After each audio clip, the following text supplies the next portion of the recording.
they really did nail the right time of year to release this.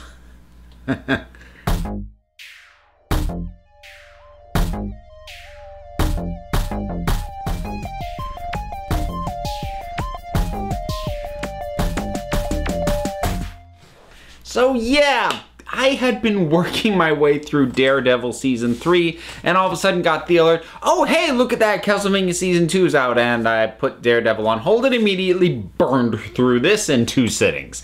So I am still going to do Daredevil Season 3. I'm enjoying it so far. We'll see if it completely falls apart in the second half, as so many of the Marvel Netflix shows do. In any case, we're not going to talk about that right now. I'll get to that probably later this week. Let's talk Castlevania. Oh, I love this. Oh, this show's so good. This really does it delivers exactly what I would want out of this. It delivers Vampire Hunter D Bloodlust style visuals wrapped around the insanity that is Castlevania in terms of, you know, how much of a badass Dracula is, in terms of how sort of beaten down the heroes of these things tend to be, in terms of how crazy the castle is. But it delivers all that, but at the same time still only feels like it's scratching the surface. One of the actors has said they're getting a season 3. We'll see. I don't think Netflix has officially confirmed, but God, I hope so. So this is in many ways a very significant improvement from the first season, which I also like very much. But the first season was very obviously built basically as a prequel is the wrong, but like a setup movie that had been chopped into 4 pieces. It wasn't built as a show. Now, this second season, it feels much more properly developed as a show. It still doesn't have, not every episode feels as satisfying as others do. Sometimes they end in slightly weird places, or you get through and you realize, oh, there was kind of no action this episode. So it is still telling an overall story broken into, in this case, 8 parts instead of 4, but it does not feel as much of the cutoff points for each episode don't feel as arbitrary, and certainly not that doesn't happen as much as happened in the first season. It's like there's maybe once or twice I was like, oh, little odd place to end, but for the most part they're really they feel like much more satisfying pieces, but it is very much built to lead directly into the episode. It's built to be binged, which is something that can go either way for me. When we're talking about hour-long shows, 13 episodes or more, that's exhausting for me. But you're talking half-hour episodes and only 8 episodes in, yeah, I will binge that happily. And it did. So, I mean, I just love this animation style. It is not the highest quality animation you will find. It's not the smoothest. You can, you know, as with a lot of anime style stuff, you can tell that it's a little bit jagged from pose to pose, except for like the really high-end action where it's very obvious they up the frame count on these things. So there is that, but at the same time, like, I'm used to that with this style of animation, so it certainly doesn't bother me at all. Like, as a nitpick, I kind of wish we had a slightly greater variety to the monsters, because if you play the Castlevania games, one of the great things about them, especially like starting with Symphony of the Night, which really went nuts with this, is that Dracula's castle is basically a repository of every monster from every mythology ever, and it allows for a lot of creature variety. And while I do like all the stuff that we get, and it is still nicely varied, I wish that we had gotten some more like far end bizarre extremes. But I still like the feel of it. It feels, they get the feel of this really well. And especially in some of the action scenes, they do a surprisingly good job of capturing the feel of combat from the Castlevania games as well. Like with some of them, like, I'm not sure how many of them, because I haven't played every Castlevania game, but from the ones that I have played, there's some things that for some of the things the heroes do were pulled directly from the games, and I'm watching it going, oh, that is so cool getting to watch him do that. And there were other things that, even though I don't know if they were pulled directly from the games, with some of the things that the heroes do in the middle of combat, it all feels very Castlevania, and it's just, oh, it's so satisfying. I don't want to, a lot of my gushing is going to be for the action. The action is kind of the highlight. The second to last episode, especially, that is, oh, that thing's gold. When the heroes do the proper assault on Dracula's castle and actually come face to face with Dracula himself, those action scenes, those fight scenes, oh man, they're so good, because they had a lot of work to do, because there have been a lot of build-up over the course of the show, you know, showing you how dangerous these vampires are, because Dracula's not the only he's got basically an army of vampires, and by the time the heroes get to the castle, they've got to deal with this small army of vampires that are in basically the entryway. And while our heroes are, you know, they're formidable, this seems like a tall order, but they managed to show them pulling off stuff that makes you buy, okay, yeah, they can handle themselves, but not in a way that makes the vampires feel weaker or makes the heroes feel overpowered. It just makes you go, dang, they're good. But then they go up against Dracula, and he just starts tossing them around and shrugging off their attacks. It's like, oh, dang, okay, now it's real. But you know, as much as I love the action, and that episode especially for the action was my favorite, a lot of the other stuff going on is pretty cool too. There's a surprising amount of intrigue. There's sort of almost like poor man's Game of Thrones kind of machinations going on among the vampires in sort of Dracula's war council, in his declared war to wipe humans off the face of the earth, because he's pissed. Although there's more to Dracula than that too. Graham McTavish does great work voicing him. Actually, all the voices are really good. But Graham McTavish as Dracula, I think, is actually the highlight. But all of them are good. Trevor Belmont's good, and Alucard's good. And I'm trying to think who the other, well, they had Peter Stormare as a vampire called Godhand, or sorry, Godsend, Godhand. I've lost it now. But whatever it was, like, you can't mistake that guy's voice if you've ever seen him in anything. He's like, man, he doesn't stop sounding weird, but boy, it works. So all the voice work is good and is solid. But what I liked about Dracula is there was a surprising amount of depth and characterization to him, because basically all we got for setup previous season was humans killed his wife, who was a human, and now he's pissed and now he's gonna kill people.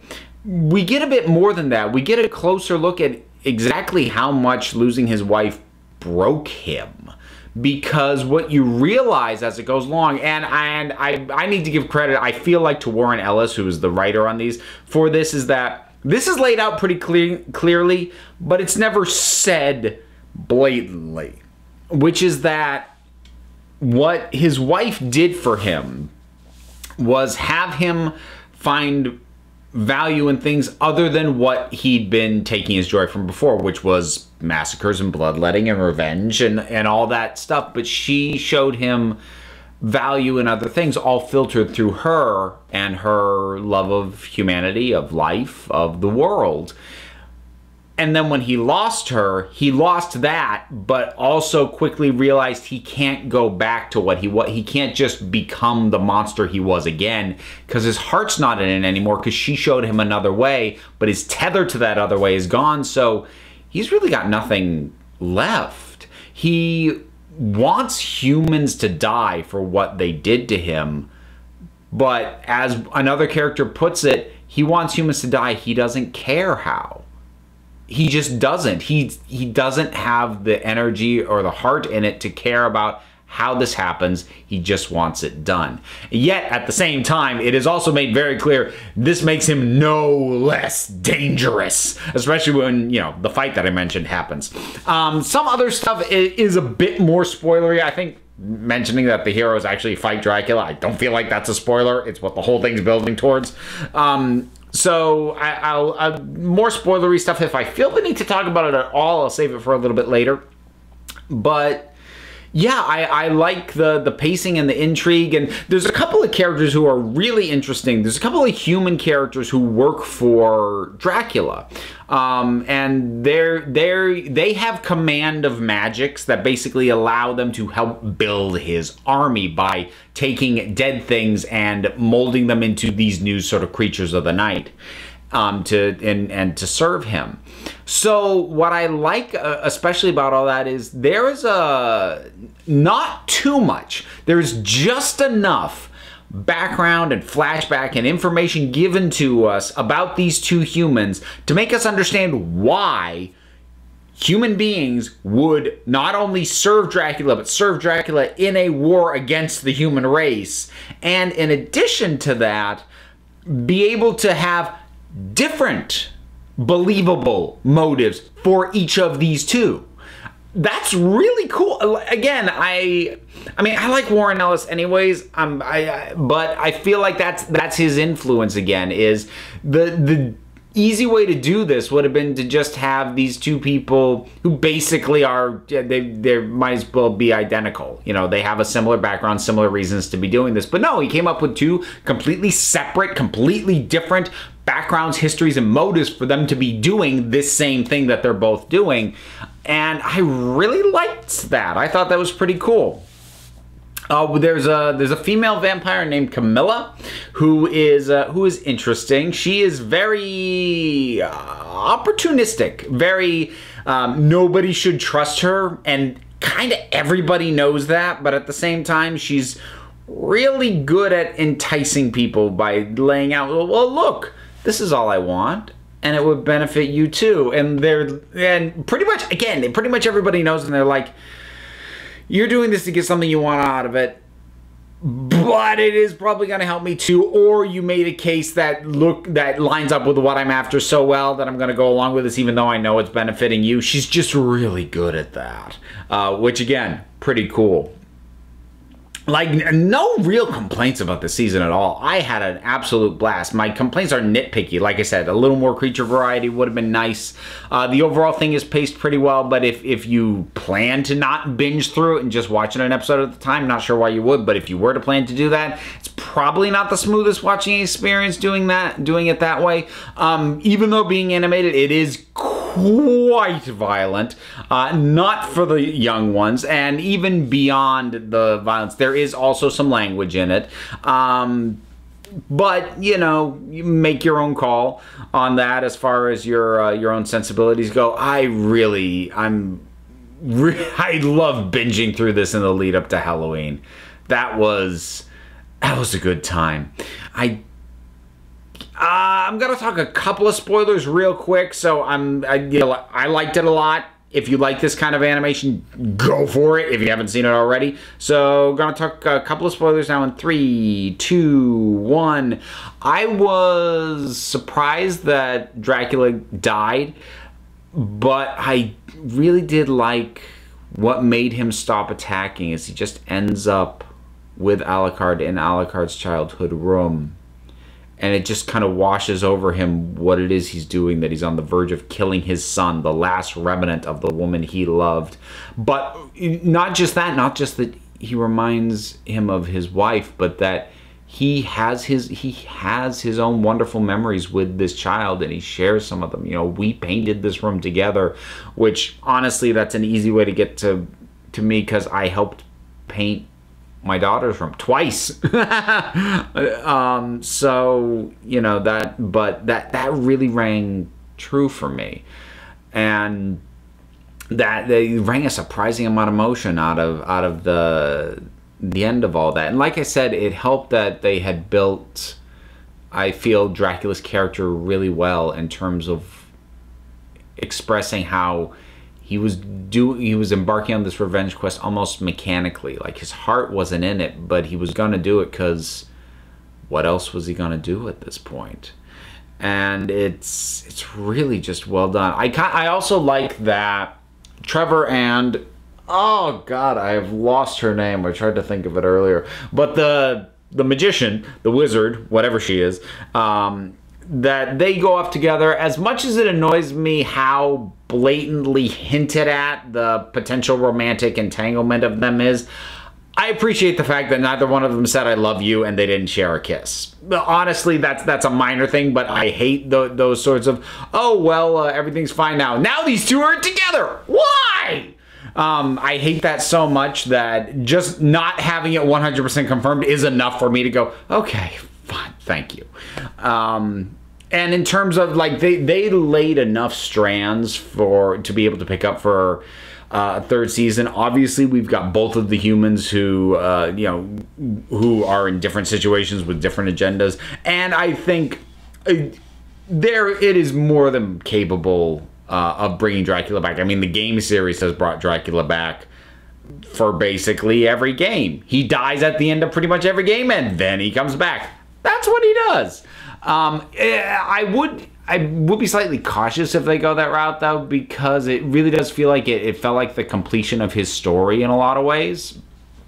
Because they did such a magnificent job of not just making him the end boss, but making him a character in his own right. So, yeah, I do hope there is a third season, like I've seen initial rumors for. I'm excited to see it. I loved this. I'm probably, once I catch up on some other stuff, I'm probably going to watch it again. Really good time. So, Castlevania Season 2, have you seen it? What did you think about it? Whatever your thoughts are, drop something down in the comments. Let's talk about it. Plus, there's a whole bunch of stuff you can do because there's buttons and there's links down there, including a link to my Patreon, if you feel like supporting me that way. That'd be awesome. But if you don't sweat it, because at the end of the day, folks, you are the council, and I just run the meetings. And until next time, this council is adjourned.